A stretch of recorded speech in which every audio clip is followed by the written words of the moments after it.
Now, the Lagos State House of Assembly insists it was not biased in its report following the call for the arrest of the medical doctor that carried out a surgical operation on late Akim Bright, the 12-year-old boy whose intestines got missing after surgery.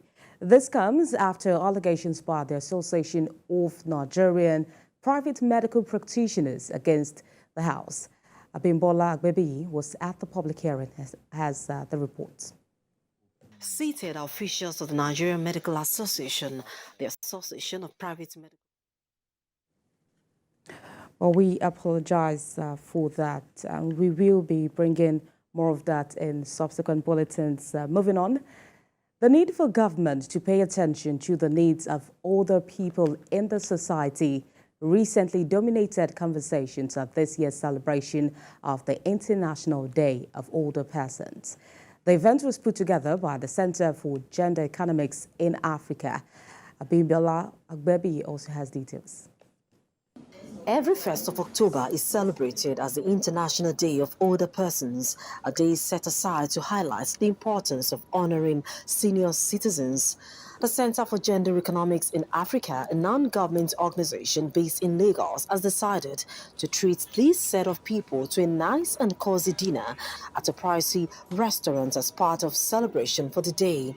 Head of the group, Uche Idoko, says it is a good time to look back at how the organization began its mission to cater for the needs of older people in selected communities. Coupled with some of the facts that we have discovered in the communities we work with, we know that elderly women go through a whole lot because they care for generations, and they are always forgotten. Some of them went through some level of violence when they were young, and it affects them strongly as they age. So we started thinking of what can we do. So it's really out of the burden of their situation. Highlight of the evening was the presentation of a documentary that captured the plight of older people and the efforts made by the CGE team in putting smiles on their faces, an interesting but also emotional piece. For 5 years, Center for Gender Economics has provided support for hundreds of elderly women in selected communities in the state. They have done this with the support of international organizations like ActionAid.